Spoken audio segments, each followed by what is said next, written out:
Happy Tuesday. We are picking up from where we left off yesterday, going through, no, not the budget that I promised a couple days ago. We will get to that. This is segueing beautifully into that.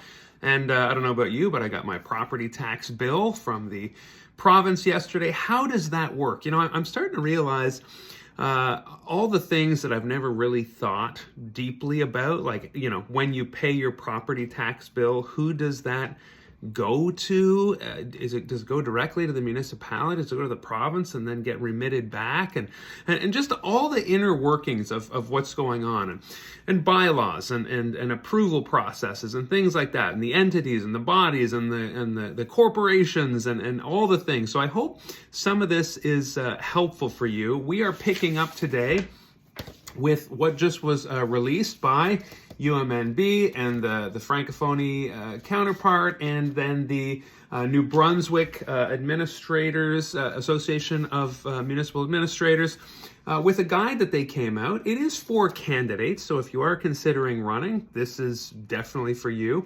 But there's also just so much kind of Municipalities 101 stuff in here that I think is extremely helpful. And I would say, as someone, I can't point any fingers here. I'm the kind of person who just lived my life in my town or whatever and thought somebody else was taking care of it.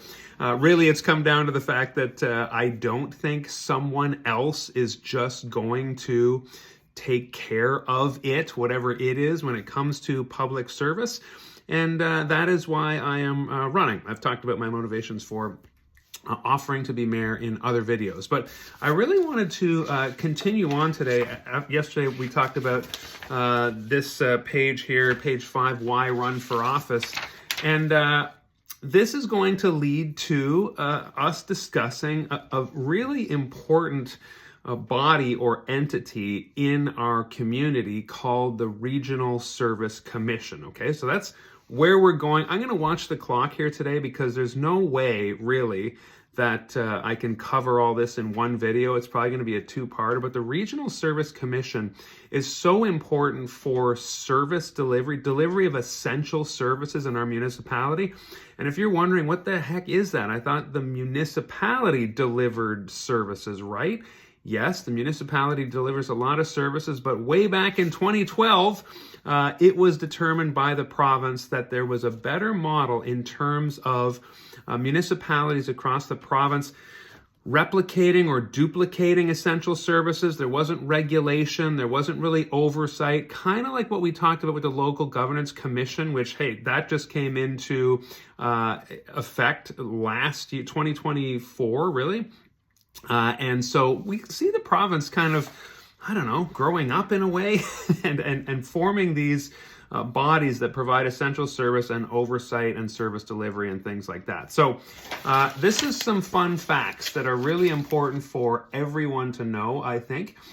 There are 89 entities in New Brunswick. Now, why does it say entities? Well, there are 77 local governance. So the Municipality of St. Stephen is considered a local government, and of course that would be regulated by the, say it with me, comes up in every video, the Local Governance Act, right? And so that is what kind of determines procedures, bylaws, what authority and power, how it rests in council, what can or can't be done, that kind of thing.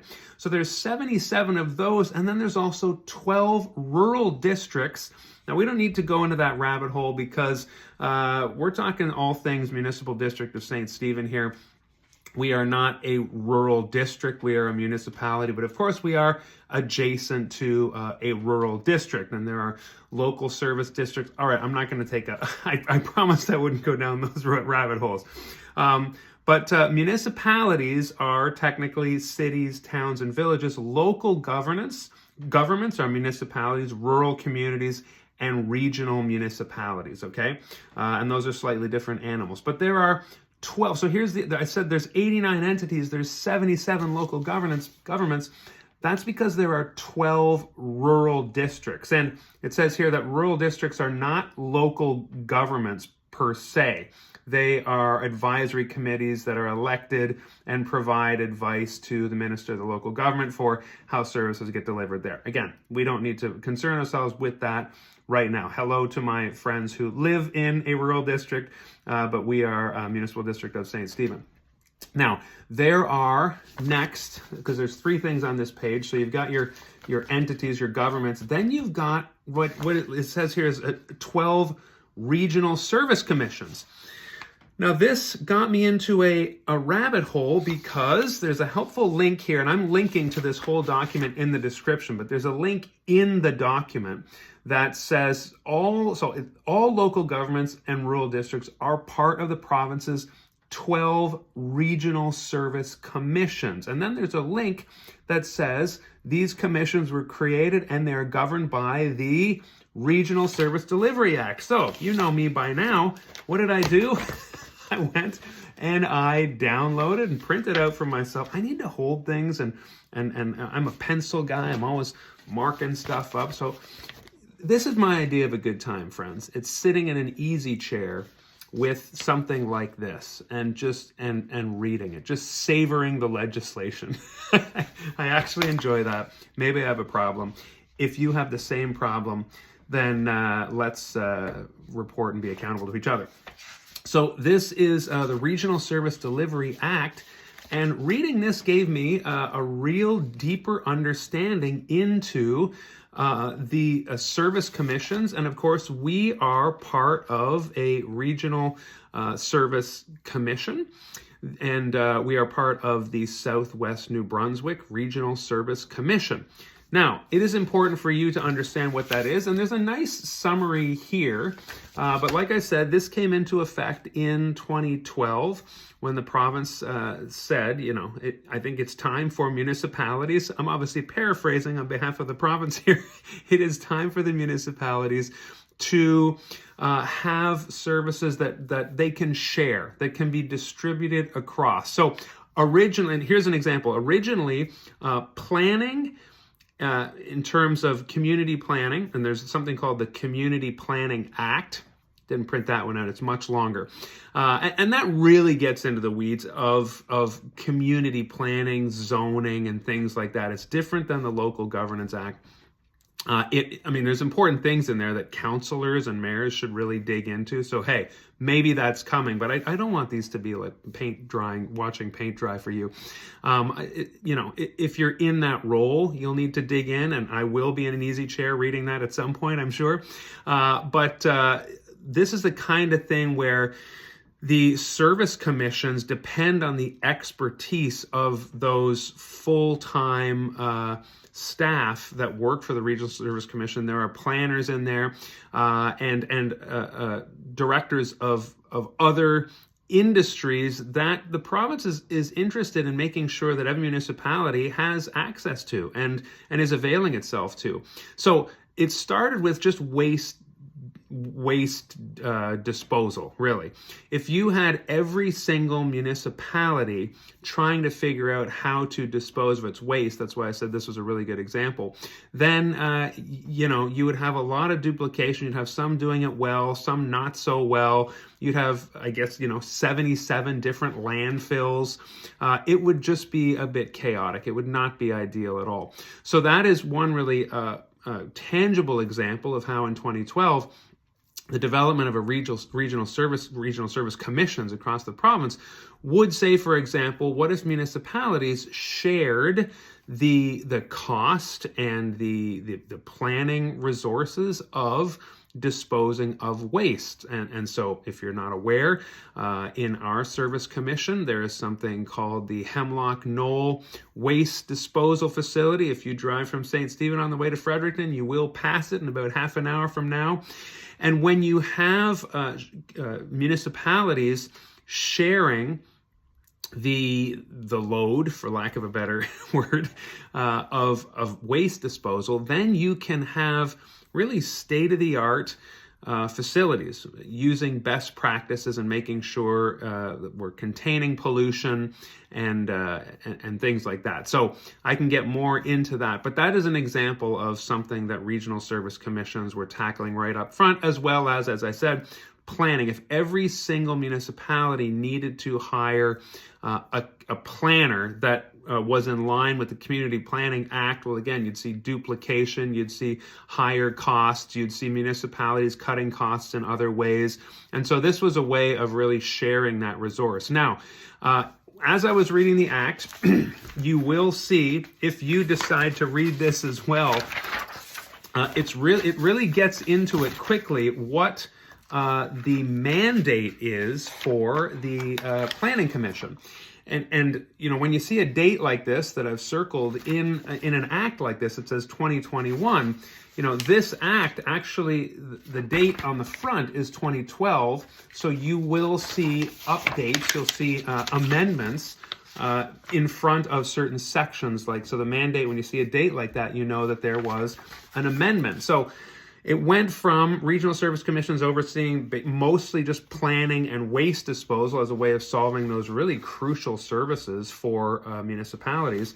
And now, well, let me read you the mandate of the commission. That'll be it for today. Provide or facilitate the provision of common services to its members. Now, the members of the Regional Service Commission are all the municipalities that are within its borders and belong to it. And there's a governance model, and I can get more into that, but I'm going to chew up too much time today. So we can talk a bit more about that today and tomorrow, and how it practically impacts and implicates what goes on here in the Municipal District of St. Stephen. But continuing on, to develop and implement a regional strategy. So this is what I say about our municipality, having a strategy, knowing where we're going. The Service Commission does this for the region. Where are we going? What are we planning? How are we improving things like growth and waste disposal, looking down the horizon and saying, we need to plan, we need to have a rainy day fund, we need capital, that kind of thing. That's what the Regional Service Commission is doing regionally. To undertake activities related to regional economic development, regional community development, and regional tourism promotion. Now, that is new. That was not part of the 2012 mandate, but again, as municipalities in New Brunswick saw the need to each take on tourism and economic development and community development, there was this sense that, hey, if we're all doing this in a silo, it's a waste of resources and time and people and things like that. When it's shared across, then it's more economic and it is more coordinated, more strategic. The fourth one, ABCD, to identify sport, recreational, and cultural infrastructure in the region and apportion the costs attributable to that infrastructure among its members. Again, members just means municipalities, towns, etc., and ensure the management of any resulting agreements or contracts. Fifth, to establish a public safety committee to exchange information, discuss joint planning for policing, fire, and emergency members. And you see this kind of thing where when the municipalities discuss fire coordination, when we're talking about forest fire safety, things like that, emergency, ambulances, medical emergencies, and police, it's good to coordinate that across all municipalities, right? And then the last one, to work with its members to facilitate administrative, financial, and other service agreements. And now there's a whole other section that I just want to leave you with. In addition to the mandate above, any commission prescribed by this is mandated to develop a plan for integrating, coordinating services to address homelessness, poverty, and mental health. That is something that is very important. It's a prescient matter here in St. Stephen. And when we see things like our municipal plan, which I have argued that that's where we need to move forward from. We have this municipal plan. It was just passed late last year, and that is a roadmap forward. You see how the Service Commission with its planning is mandated to be a part of the work in planning and solutions around homelessness, poverty, and mental health. So that is, it's aptly named the Regional Service Delivery Act, because you have all these crucial services that need to be delivered to residents, and the Municipal District of St. Stephen doesn't need to reinvent the wheel along with every other municipality for this kind of thing. We work together with the Regional Service Commission to do that and share the cost and the planning and the strategy together. So that was the second of this. It's really two of three on a way of understanding where we live and who's in it and the power and authority and mandates of the different bodies. Again, I'm kind of learning this recently. It wasn't today years old when I learned it, but it's really good to know how things work. and you ultimately want to have a council team that you can trust, who are building a home we are proud of, and so that we can move into the future together. And that is the kind of mayor I want to be. You can check out buildupststephen.ca for more about my commitments, my priorities. There is a donation button there as well now. I will talk more about that in the future, but as you know, every election campaign does need funding for signs and postcards and things like that. I would like to continue to get this message out. I'm literally just waiting for my postcards to be printed by St. Croix Signs and Printing, and then I will start knocking on doors. I'll see you later this week. All right, have a great rest of your Tuesday. I'll see you tomorrow. We'll pick up more about how the Regional Service Commission, particularly ours, touches into where we live. And of course, that's on the budget as well. So that'll dovetail nicely into that. Have a great rest of your day. Take care of yourself today and your neighbor, and let's build up St. Stephen together. Cheers.